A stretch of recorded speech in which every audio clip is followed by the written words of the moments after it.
Hey guys, welcome back to Backyard Beach Reviews, the #1 YouTube golf/beach review channel in the world. Today we are going to be ranking the top 5 YouTube golf videos of the year. I figured what better time than now, it's December 29th, to look back at what's been an enormous year for YouTube golf. There's been PGA involvement with the Creator Classic, there's been PGA players getting more involved with Grant Horvat series, and there's been endless collaborations and really groundbreaking videos for the genre of YouTube golf. I want to take a look back, rank my top 5. As always guys, let me know in the comments if you agree or disagree. As I've mentioned in past videos, I'm going to be creating YouTube golf content throughout the winter, and I want to know what you guys want to see. So let me know in the comments what you guys want to see next as well, and I'll put it on the docket. All right, let's get into it. So coming in at number 5, we have Sean Walsh and Brad Dalkey versus the Bryan brothers, George and Wesley.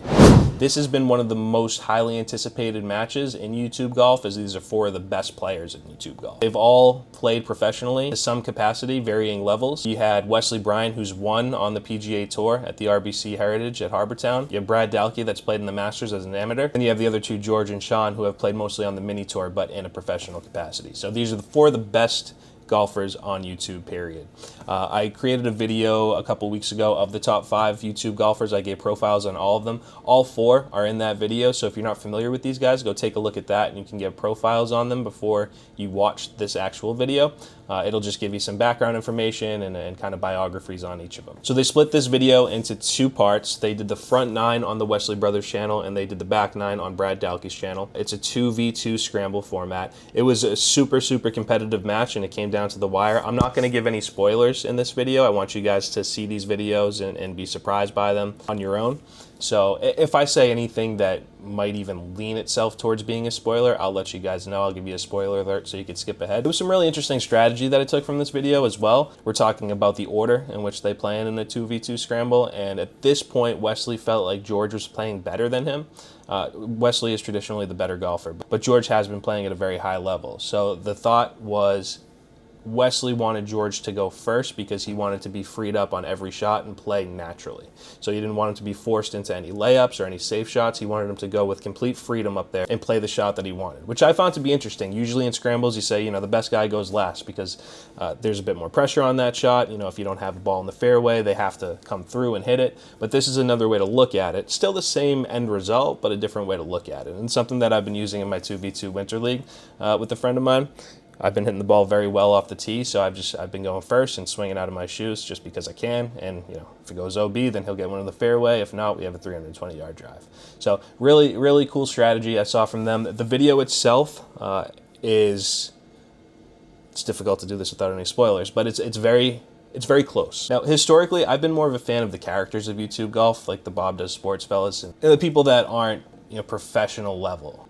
And these 4 are at a professional level. Essentially, this is really good golf, right? And you're not getting a lot of the comedy aspects that you would normally get from like a Bob Does video or a Chicklets video, but you're getting to see some really grade A golf. Later on, we have some of the more comedic videos that I give highlight to, but for this one, if you click play, you're going to see some really good golf and a really good match with 4 of the best players on the platform. All right, coming in at number 4 is Grant Horvat versus Scottie Scheffler. This was a really cool video just for the fact that the #1 golfer in the world is playing on a YouTube video. Grant's been doing a series where he's facing professionals and starting -5 to see if he can beat him, and he does win occasionally. He's won a few of them. But I think it's a really cool concept if you have accessibility to these pros, because it's kind of a win-win situation, right? You're helping your channel grow with these celebrities, these professional players. They're getting the opportunity to highlight their personality a little bit, something that they don't necessarily get to do in the PGA. That's such a stringent league, right? They're getting an hour and a half on YouTube with as little filter as possible. Obviously, they have to stay a bit buttoned up. You look at someone like Scottie Scheffler, who's undebatably the best golfer in the world, and I think the one critique that he gets is that he's kind of boring. I don't personally agree with it. I think he's very entertaining to watch just based on the level of his play. But personality-wise, a lot of people will say that he's a bit dry. But he got an opportunity in this to show a little bit of his personality. He even referenced YouTube golf pressure at one point, which I thought was pretty cool. You've heard other people reference it that played on tour that have now played on YouTube about how the cameras are right in your face, and it's a little bit different, right? The pressure still exists on the PGA Tour, but it's a different type of pressure in YouTube. I thought that was pretty cool. There was also a funny thing I saw in the comments. It gave like an AI overview of all the comments and what they're mostly saying, like the theme of the comments, and it literally just said, Scottie is a great guy. But yeah, again, I won't give any spoilers. I won't tell you who won. I'm sure you could probably guess, but It's worth a watch. It's cool to see the number one player in the world a little bit more loose, a little bit more personable. So definitely worth the watch. All right, coming in at number 3, we have Bob Does Sports versus Spittin' Chicklets. I think these guys are the best characters on YouTube Golf. I think they're the funniest. I think they're the most entertaining. You have the Chicklets guys, who are all former hockey players. You have Paul Bissonnette, who was an enforcer in the league for quite a while. You have Ryan Whitney, who is a U.S. gold medalist. And you have Keith Yandel, who has the most career games in a row played. You have the Iron Man. They're hockey guys, right? Even with those credentials, they're still so down to earth. I've met Whit and I've met Biz, and they're just super, super down to earth. As funny in person as you see them on screen and on the podcast. And getting to see them out on the golf course with my favorite YouTube golf channel, Bob Does Sports, was awesome. It was so cool to see. I love Bob Does Sports because they're comedy first, golf second. I listen to both the Bob Does podcast as well as the Brilliantly Dumb Show, which I recommend for sure. These guys are never not going to be entertaining, right? You have Bob and his everlasting fight with Breaking 80. You have FP, who's now turning into Slim P. If Sean and Brad versus the Wesley brothers was the most anticipated YouTube golf match in terms of skill and competitiveness, this was the most anticipated in terms of comedy and entertainment. This is for the high handicappers like myself who would rather crack a Miller Lite at the turn than eat a protein bar. And it did not disappoint. I mean, these guys got absolutely loaded on the course. It really was a competition as to who could hold it together best. They actually played 2 matches, one on the Chicklets channel and one on the Bob Does channel. I will include the links down below in the description. Highly recommend. 2 matches, just pure comedy. The Biz and Joey Colcutt's cart combination is must-watch TV. And the matches themselves came down to the wire. It was still good golf, even with all the birdie juice involved. So. Number 3 on the list is Bob Does Sports versus Spittin' Chicklets. All right, coming in at number 2 is the Bryson DeChambeau and Steph Curry breaking 50. Now, in my last video, I made the mistake of calling Bryson DeChambeau a YouTube golfer. It was a bit of a reach, I know that, but this is a YouTube series, without doubt. Breaking 50 is probably the best YouTube series on the platform. That's kind of why I made that reach and called Bryson a YouTube golfer. I know he's not. I know his primary career is actual golf. But at the end of the day, this is a YouTube golf series. I love the Breaking 50s. I love the accessibility that Bryson has to guests. He played with the president. He played with Tom Brady. Some of the most famous people in the world are going on his channel to play this Breaking 50 match. He had Tony Romo, who's widely considered one of the best, professional athlete amateurs in the world. And so now the next natural thing and most requested thing was to have Steph Curry. I was right in that realm with Tony Romo. After this video, I think he's probably better, and I think he's probably good enough to be ranked top 50 in the world out of anybody. Guy's an absolute stick. I was not familiar with his game. I've seen highlights. I saw his ace in that Pro-Am, but I mean, he outplayed Bryson in this. Absolutely must watch. I got it spoiled for me personally before I got the opportunity to watch it. I'm not going to do the same to you guys if you haven't seen it, but I've referenced it in multiple videos that I've created, and it's always run, don't walk. Go watch it right now. Don't click on any of my videos. Just go right to Steph and Bryson. It's such a good video. It's such good golf. That's all I'm going to say. So Bryson and Steph breaking 50, number 2. All right, coming in at number 1 is the Internet Invitational. So this was a groundbreaking YouTube golf series.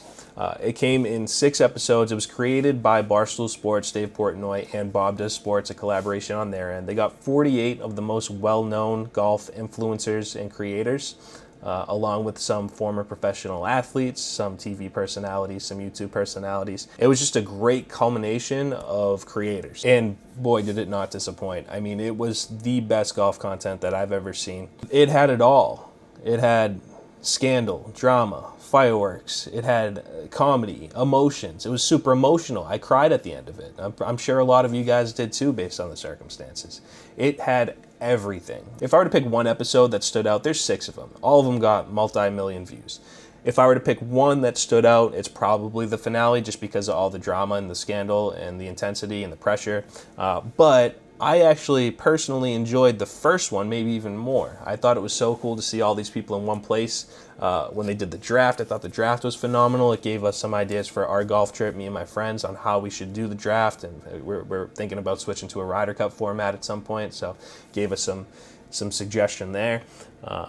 Yeah, just such a great mix of people. I don't like the fact that half the field got eliminated after the first episode.